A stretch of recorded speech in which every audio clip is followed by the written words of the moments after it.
समुद्र मंथन। आज के समय में हम बहुत आराम से समुद्र मंथन जैसे शब्दों का यूं ही इस्तेमाल कर लेते हैं किसी भी छोटी सी चीज को डिनोट करने के लिए। लेकिन क्या आप जानते हैं कि समुद्र मंथन क्यों हुआ? ऐसा क्या हुआ था कि देवताओं को दानवों से लड़ना पड़ा, वो भी समुद्र के बीचों बीच? और आखिर समुद्र मंथन में ऐसी कौन सी चीज निकली थी जिसके कारण इस महासंग्राम के बीच भोले बाबा को आवाज देनी पड़ गई थी?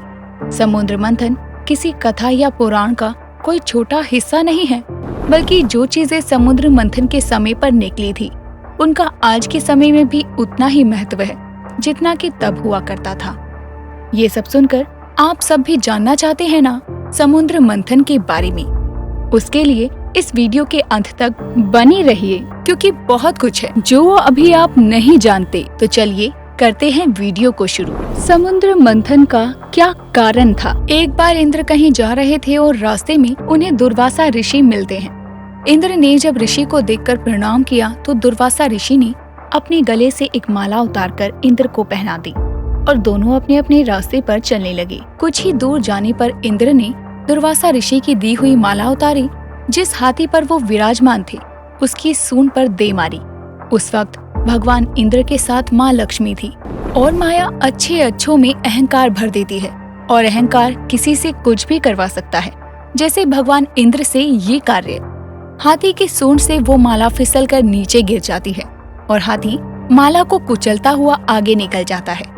ऋषि दुर्वासा जब अपनी यात्रा से वापस लौट रहे थे तब उन्हें उनकी माला जो उन्होंने भगवान इंद्र को भेंट में दी थी ऐसी हालत में पड़ी मिलती है।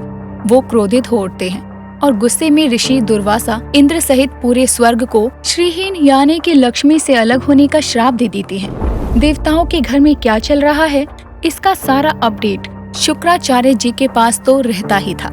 ऋषि दुर्वासा की इस श्राप की बात भी उन तक पहुंच ही गई। तभी शुक्राचार्य जी ने दैत्यों को सलाह दी और श्राप का फायदा उठाओ ये कहा। यही सही समय है स्वर्गलोक को जीतने का, ये भी बताया। कुछ ही समय बाद जब दैत्यों ने स्वर्गलोक पर आक्रमण किया, इंद्रदेव दैत्यों के राजा बलि से युद्ध हार गए। बलि ने 3 लोकों पर अधिकार ले लिया और सारी लक्ष्मी लुप्त हो गई। इंद्र पूरी तरह से कंगाल हो गए। सब कुछ हारने के बाद सभी देवता विष्णु भगवान के पास जाते हैं समाधान मांगने। सुझाव में भगवान उन्हें युद्ध करने की सलाह नहीं देते क्योंकि इंद्र श्रापित थे। वो कुछ भी करते सब हार जाते। तब उन्होंने सुझाव दिया कि समुद्र मंथन किया जाए। समुद्र मंथन से अमृत निकलेगा जिसे पीने वाला अमर हो जाएगा। इस अमृत की जरूरत देवता और दैत्य दोनों को थी, लेकिन दोनों में से कोई भी अकेले ये कार्य नहीं कर सकता था। जब दैत्यों से देवताओं ने समुद्र मंथन के बारे में बात की तो वो भी राजी हो गए। समुद्र मंथन कैसे किया गया? फिर क्या, वासुकी नाग को रस्सा बनाया गया और बीच में रखा गया मंदार पर्वत। पहले तो पर्वत डूबने लगा क्योंकि पानी ही हर जगह था। अब पर्वत तो डूबेगा ही। पर्वत को एक ही जगह पर रखने के लिए विष्णु भगवान ने कछुए का अवतार लिया और पर्वत को अपनी कमर पर टिका लिया। मंथन शुरू होने से पहले ही विष्णु भगवान ने देवताओं से कहा था कि तुम जाते ही नाग के मुख की ओर खड़े हो जाना और जिद करने लगना कि हमें तो नाग के मुख की ओर वाला हिस्सा ही चाहिए। देवताओं ने बिल्कुल वैसा ही किया। अब दैत्य को लगा कि देवता अगर जिद कर रहे हैं तो नाग के उस हिस्से पर रहने के लिए, इसका मतलब है कि वहाँ कुछ तो अलग है। तो दानव भी उन्हें नाग की पूंछ वाले हिस्से पर जाने को कहते हैं। वो कहते हैं कि अभी हम 3 लोक के राजा हैं, जैसा हम कहेंगे वैसा ही होगा। देवता कहते हैं कि जी बिल्कुल सही बात है, आप आ जाइए इधर। और दैत्य देवताओं की चाल में फंस जाते हैं। समुद्र मंथन में क्या निकला? जैसे ही मंथन का कार्य आरंभ हुआ, नाग को दोनों तरफ से खींचा गया और सबसे पहले नाग के मुंह से विष निकलने लगता है और मुख के सामने मौजूद सारे दैत्य वहीं मर जाते हैं। लेकिन नाग के मुख से अब भी विष निकल रहा था और समुद्र के पानी में जा रहा था। सब पीछे हट जाते हैं और मंथन वहीं रुक जाता है। तभी शिव जी को बुलाया गया। जब शिव जी विष पीने के लिए जा रहे थे तो बीच में पार्वती माँ ने उनसे कहा कि आप तो कहते हैं कि मैं आपके हृदय में रहती हूँ। अगर आप विष पिएंगे तो वो आपके हृदय में भी जाएगा और मेरी मृत्यु हो जाएगी। शिव जी ये सुनकर सोच में पड़ जाते हैं और कहते हैं कि ऐसा करते हैं कि मैं विष पीऊंगा जरूर, लेकिन उसे कंठ से नीचे नहीं उतारूंगा। शिवजी ने विष पिया और उस विष को अपने कंठ में ही रख लिया, जिससे उसका नाम पड़ा नीलकंठी। शिवजी के विष पीते समय वो विष थोड़ा सा नीचे गिर गया था, जिसे सांप और बिच्छू जैसे जंतुओं ने ग्रहण कर लिया। समुद्र मंथन को फिर से शुरू किया गया और अब उसमें से निकली कामधेनु गाय। इस गाय को ऋषि मुनियों को सौंप दिया गया था। जैसे देवताओं में श्रीहरि विष्णु, सरोवर में समुद्र, नदियों में गंगा और पर्वतों में हिमालय, भक्तों में नारद और तीर्थों में केदारनाथ श्रेष्ठ है, ऐसे ही कामधेनु को गायों की सर्वश्रेष्ठ प्रजाति माना जाता है। कामधेनु के बाद समुद्र मंथन से उच्चे श्रेवा घोड़ा निकला, जो कि उच्च श्रेणी का घोड़ा था। सफेद रंग के उस घोड़े को आकाश में उड़ने की भी अद्भुत शक्ति प्राप्त थी। वो घोड़ा असुरों के राजा बलि को दे दिया गया था, जिनकी मृत्यु के बाद वो घोड़ा देवराज इंद्र को दे दिया गया। फिर निकला सफेद रंग का बेहद ही सुंदर ऐरावत हाथी। इस हाथी में आकाश में उड़ने की क्षमता थी। देवराज इंद्र ने इसे अपने वाहन के रूप में ग्रहण किया। कहते हैं कि ये 4 दांतों वाला हाथी बहुत ही सुंदर था, जो कि आज के समय में ढूंढने से भी किसी को भी ना मिले। सभी आभूषणों और मणि में बहुमूल्य कौस्तुभ मणि भी समुद्र मंथन से ही प्राप्त हुई। इस मणि में ऐसा दिव्य तेज था कि चारों ओर प्रकाश की ज्योति छा गई। भगवान विष्णु ने ये मणि अपने हृदय पर ग्रहण कर ली थी।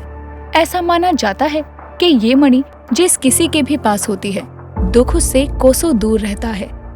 और समुद्र मंथन में प्राप्त हुआ कल्प वृक्ष, ये एक ऐसा दिव्य औषधि वाला वृक्ष है। इसमें कई बीमारियों का उपचार करने की शक्ति है। ये वृक्ष देवराज इंद्र को दे दिया गया। देवराज इंद्र ने कल्प वृक्ष को हिमालय पर्वत के उत्तर दिशा में सुरकानन स्थल पर लगाया और इस वृक्ष से बनने वाली औषधियों के किस्से और चमत्कार की कहानियां हर जगह सुनाई भी जाती है। समुद्र मंथन से सुंदर अप्सरा भी निकली, जिसका नाम रंभा दिया गया। दैत्य चाहते थे कि रंभा उन्हें मिले, लेकिन रंभा देवताओं को प्राप्त हुई और ये देवराज इंद्र की राज्यसभा की मुख्य नृत्यांगना बन गई। और आज दुनिया भर में अप्सराओं के किस्सों में इनकी कहानियां भी सुनाई जाती है। भगवान विष्णु के आदेश पर ही समुद्र मंथन किया गया था। समुद्र मंथन कराने का भगवान विष्णु का मुख्य उद्देश्य देवी लक्ष्मी को फिर से प्राप्त करना था, क्योंकि जब विष्णु जी सृष्टि को बनाने में और उसका उद्धार करने में व्यस्त थे, तब देवी लक्ष्मी समुद्र की गहराइयों में समा गई थी। समुद्र मंथन से देवी लक्ष्मी एक बार फिर बाहर आई और सारे देवताओं के सामने से निकलते हुए उन्होंने खुद ही जाकर भगवान विष्णु के गले में माला डालकर उनसे विवाह कर लिया। और भूलिएगा मत, जिस भी घर में औरतों का सम्मान होता है, वहाँ माँ लक्ष्मी हमेशा मौजूद रहती है। समुद्र मंथन से मदिरा की भी प्राप्ति हुई, जिसे वारुणी कहा गया। दैत्यों की मांग पर विष्णु ने वारुणी देवताओं को ना देकर दानवों को दे दी। उसके बाद से ही दैत्य हमेशा नशे में रहने लगे और इसकी भी बहुत सी कथाएं हैं पुराणों में। चंद्रमा भी समुद्र मंथन के दौरान ही प्राप्त हुए। जल से निकलने के कारण ही चंद्रमा को जल का कारक कहा जाता है। चंद्रमा को भगवान शिव ने अपनी जटाओं में धारण कर लिया था। समुद्र मंथन से दुर्लभ शंख भी निकला, जिसे 5 जन्य शंख कहा जाता है। हिंदू धर्म में इस शंख का विशेष महत्व होता है। ये शंख भगवान विष्णु को प्राप्त हुआ, इसीलिए कहा जाता है कि जहाँ ये शंख होता है, वहाँ भगवान विष्णु और माता लक्ष्मी वास करते हैं। समुद्र मंथन के समय एक वृक्ष निकला, जिसे पारिजात वृक्ष कहा गया। इस वृक्ष को छूने मात्र से ही शरीर की थकान दूर हो जाती थी। पूजा में इस वृक्ष के फूल ही चढ़ाना शुभ माना जाता है। समुद्र मंथन से निकला ये धनुष बहुत ही चमत्कारिक धनुष था, जिसे भगवान विष्णु को दे दिया गया। जिस अमृत को प्राप्त करने के उद्देश्य से समुद्र मंथन कराया गया था, वो अंत में निकला। भगवान धन्वंतरी स्वयं अमृत कलश लेकर प्रकट हुए। अब जब अमृत सबके सामने था, तो दैत्य और देवता अमृत के लिए युद्ध करने लगे। ऐसे में विष्णु भगवान मोहिनी का रूप धारण करते हैं और सुंदर और मनमोहक मोहिनी को देखकर दैत्य उसके पीछे भागने लगते हैं और अमृत को भूल ही जाते हैं। इसी अवतार में भगवान विष्णु देवताओं को अमृत पिला देते हैं, लेकिन एक दैत्य था जो कि भगवान को पहचान गया था। वो छल से देवताओं के बीच में जाकर खड़ा हो गया और भगवान ने उसे भी अमृत पिला दिया। कुछ देर में भगवान को एहसास हुआ कि उनसे गलती हो गई है।